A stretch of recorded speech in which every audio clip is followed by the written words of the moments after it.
So I just got my pre-order of this year's Quick Reads books. So we are going to open them together. I'm going to tell you about what I'm going to be reading. Welcome back, or if you are new here, welcome. My name is Katrina and I make bookish content here on this channel every week, as well as movie reviews. And every year for pretty much as long as I can remember, I've been doing a reading vlog of reading the Quick Reads books every year. So Quick Reads is a charity. It was on the point of losing its funding. I have got all 6 here, I was checking them. It was on the point of losing its funding, and then Jojo Moyes came along and saved them. So these are this year's 6 Quick Reads titles. And this is literally like I have just received them. It is night time. I've gone to pick up the package. So yeah, Quick Reads is sponsored by the Reading Agency and is essentially for, I mean, they're for anyone, which is why I talk about them here on this channel. But basically, it's a UK charity that inspires social, personal change through the proven power of reading. And they are short books, so they tend to be between like 100 and 120 pages long, and they are by well-known authors. So, book number 1, we have Cell 1 by Leah Adenley. So, The Wages of Sin is Death. A high-profile kidnapping, a countdown to a live execution. The race is on to find the victim before the clock hits 0. Rookie cop Bobby Vatican's first day on the job is off to a bad start. Not only has his life in London not prepared him for the hustle of the Nigerian city of Lagos, but his new boss seems to be missing. When a popular blog is hacked, the horrifying truth becomes clear. Superintendent Adams has been kidnapped and his captors plan to kill him live on camera in a matter of hours. As chaos unfolds and the team scrambles for leads, Bobby begins to suspect that Adams' actions may have had something to do with his abduction. But without knowing who he can trust, Bobby will have to rely on his instincts to find the truth before time runs out. I like the little social media link in there. This one is 118 pages. So crimey, thrillery mystery. And then we have one from one of my favourite authors. I have actually done a live interview with her here on this channel, so I'll leave that linked up above. So this is The Last Bench by Carmel Harrington. Journalist Vega Pierce arrives at the home of Anne and John Davis to interview them for a piece she is writing on the local drug crisis. The devoted couple show Vega around their beautiful blossom tree maze, which sits at the top of their garden. They tell Vega their family's life story and share their devastation at losing a child. But as they approach the last bench in the maze, Vega starts to suspect that there's something they're not telling her. And secrets, like memories, rarely stay buried forever. Carmel Harrington does a fantastic job of giving you like tidbits of information and then like flashing forward or flashing backwards, and also pulling at your heartstrings. And yeah, she's absolutely fantastic. So this one is 114 pages. So that lets you know the length of that one. Then we have Hunger Pains by Derek Owusu, and I wasn't sure when I picked this one up if it was fiction or non-fiction, but I think it is fiction. I don't really read what they're about, but he is a writer, poet and podcaster. And he has written and contributed to some non-fiction books. But this is from Granta's Best of Young British Novelists and winner of the Desmond Elliott Prize. Ray wants the perfect body, but how far is too far? When his training turns extreme, Ray is pulled into a dark gym culture that promises results at any cost. As his body changes, so does his mind. Watching from the sidelines is his girlfriend Temmie, a journalist who expresses concern but has her own secret agenda. Hunger Pains is a gripping story about obsession, control, and what happens when self-improvement becomes self-destruction. So that is that one. And this one has an afterword, but without the afterword, it is 109 pages. With the afterword, it is 111 pages. Then we have one which has a really glossy cover. It's so shiny.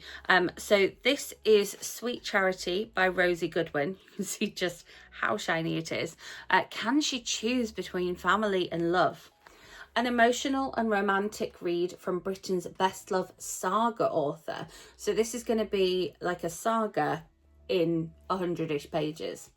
As part of the gypsy community, Charity has always lived free, travelling the open road. But at 16, her freedom is fading as a marriage of duty looms. Then Luca comes back into her life, a boy from the travelling circus, once a childhood friend, now something more. The love between Charity and Luca is powerful but forbidden. Two communities, two worlds that cannot unite. Will love conquer all?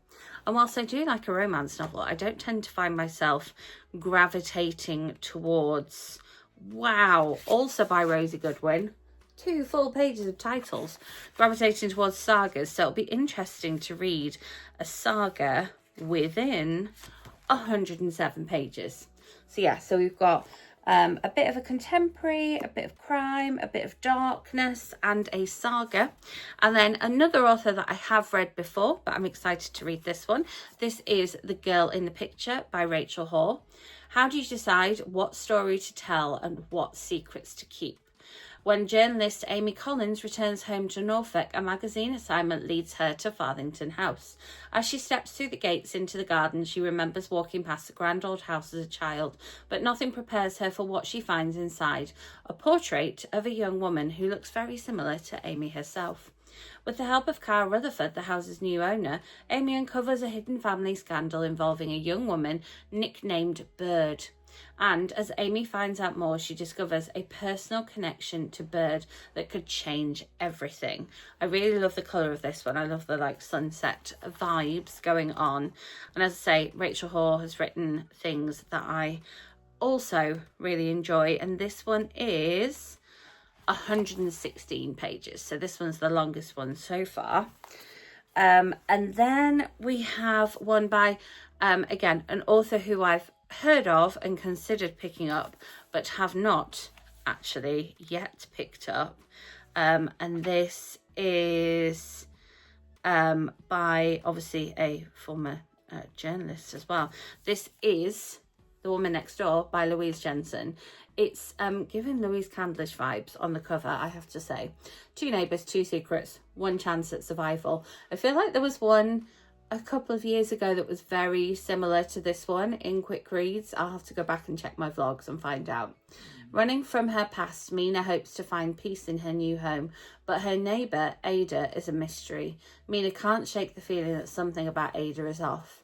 Ada is delighted to have a new neighbour, but she too knows Mina is hiding something. While Mina and Ada are watching each other, someone is watching them. Both women are keeping secrets, but with danger closing in, they must trust one another to survive. What secrets lie next door? And this one is... oh, it has acknowledgements. This one is the longest one. This one is 139 pages with an epilogue and acknowledgements. I love both of those things. So this one is definitely a psychological thriller type of thing.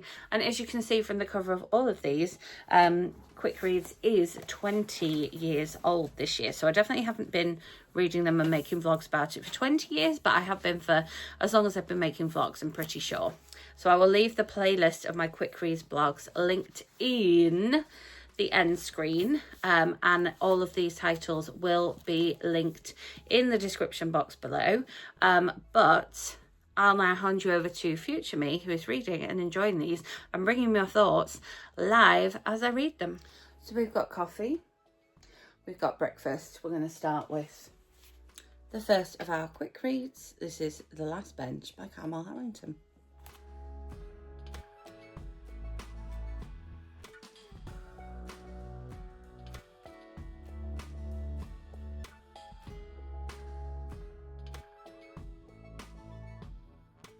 So I am just under halfway, and it's like, not everything is as it seems on the surface. I think this is going to be a little more mysterious than I predicted, but it's definitely a page turner, and I'm looking forward to getting back to this later on today.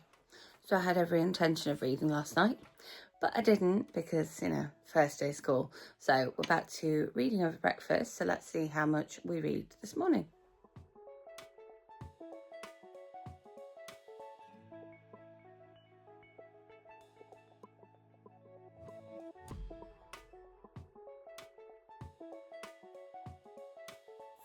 Well, that was a really interesting story.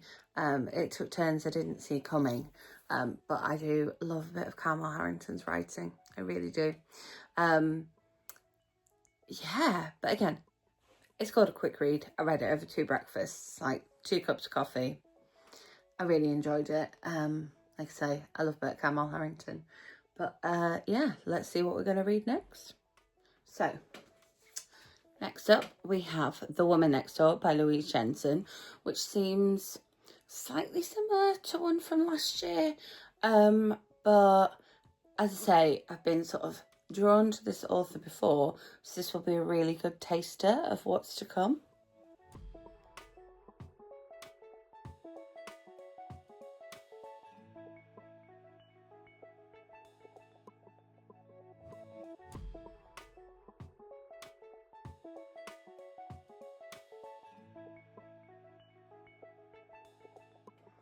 So, I've read to page 80, and it was really hard to stop reading it, so I think I'm going to pop it in my bag, take it to work school with me, and see if I can manage to squeeze in some more reading before lunch. Not before lunch, at lunch, because this one, remember, was the longest one, so there's about 50-ish pages left. And I mean, if I've read 80 over breakfast in like half hour, 40 minutes, who knows, I could read some more over lunch.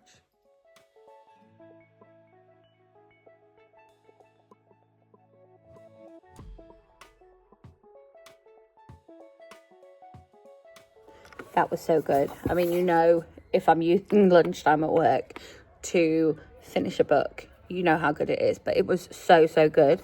And the best part of it is the fact that at the beginning there's a note from the author that says, my husband Tim was so excited that after 10 years of me writing books, because she was writing a quick reads with the reading agency, it would be the first one that he could read, because he's dyslexic, and although he's been so supportive of my career, neither of us thought that he'd ever read anything longer than one of the short stories I write for magazines until I wrote The Woman Next Door.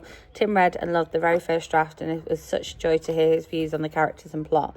Since then, we've bought other quick reads books for him to enjoy, and because of those, he's developed a love of reading. But this was so twisty. I loved it so much. I definitely want to look at picking up some more of her books. You know, I start filming these videos, and that's when I realise I haven't put my earrings on yet. Anyway, this morning we have The Girl in the Picture by Rachel Hall. As I say, I think I've read 2 or 3 other books by Rachel Hall. I feel like it's either her most recent one or her 2024 release I absolutely loved. So I'm hoping it's sort of similar to that, and it's giving slightly similar vibes to that. So yeah, as you can hear, we need some coffee this morning. It's quite matchy actually.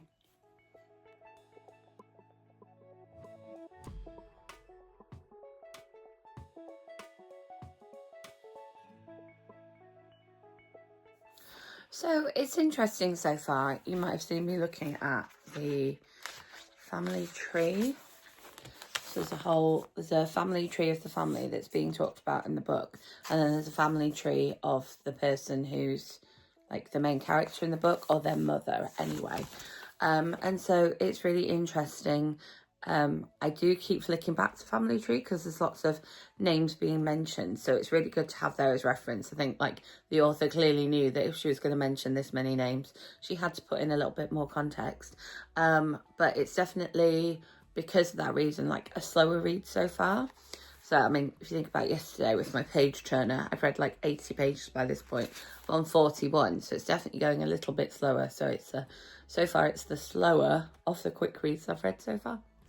So we're picking up Hunger Games this morning, like I told you yesterday. Let's see what we think.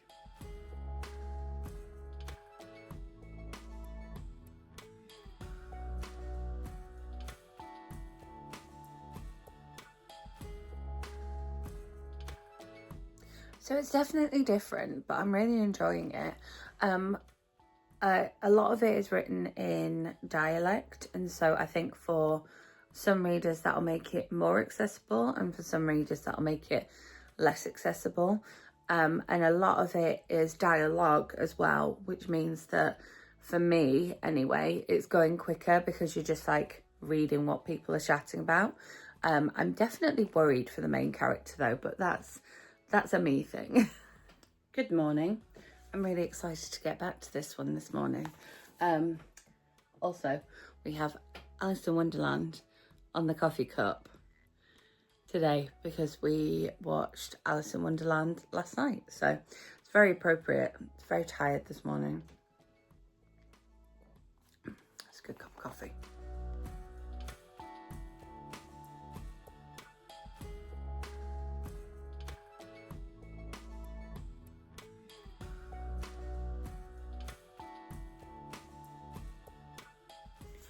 That was so good, so different, so interesting. And the afterword is like, well, Fluffy, this is, you know, a memoir, and this is what it, you know, how things fit into the timeline. But yeah, it was sad, but real and not any perspective I've read before.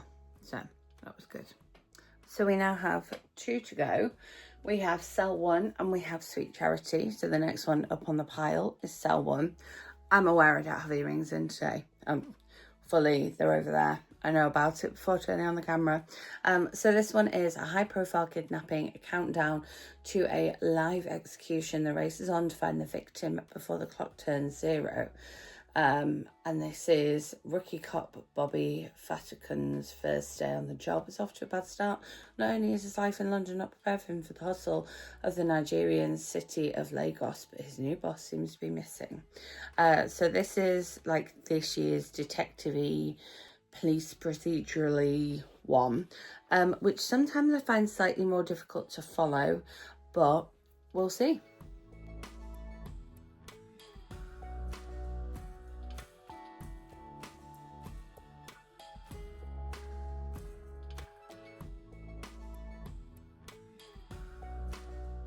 So I stopped at exactly halfway, sort of unknowingly. I was like, oh, I'm on page 59. How many pages are there? 118, exactly halfway. So, as predicted, there are a lot of names, and there are Nigerian names as well. So in terms of me keeping track of them, they're not names I'm as familiar with. So I'm still struggling to keep track of who's who. However, I am intrigued by the story, so I'm excited to see how this one plays out.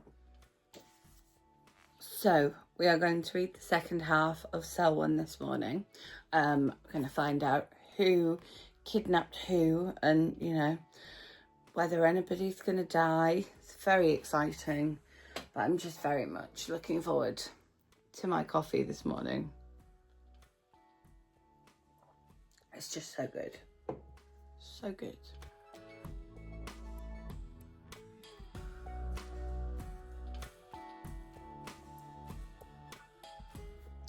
Well, that was a very exciting ending. I didn't see that one coming. It sort of ends on a cliffhanger. So it's like, oh, Bobby Fatikun will return in Fall from Grace, September 2026. So I'm like, oh, I kind of feel like I need to, I kind of feel like I need to read that. It's very exciting, but quite violent as well.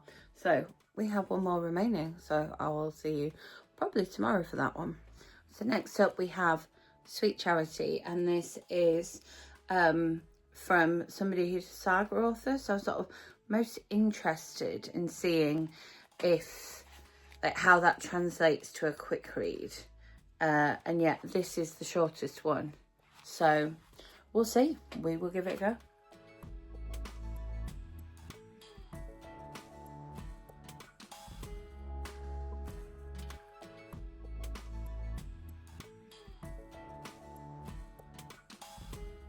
So I've got to just about halfway.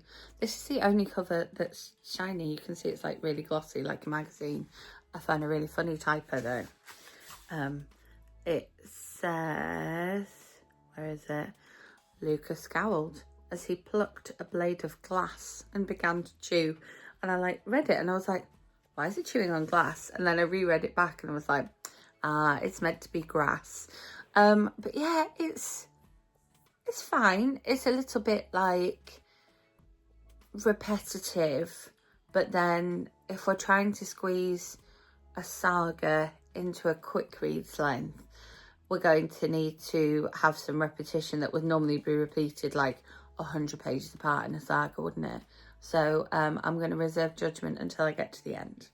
We're finally back to it. We are going to find out what happens to Sweet Charity and who, if anyone, she ends up marrying in this mini saga.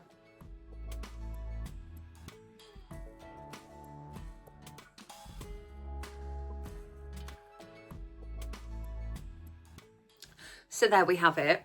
All 6 quick reads books will be linked in the description box below.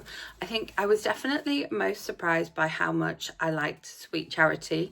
I really was sort of invested in finding out what happened. But my favourite of the 6 was definitely The Woman Next Door by Louise Jensen. The fact that I took this to school with me and read it in my lunchtime to try and finish it says a lot, really.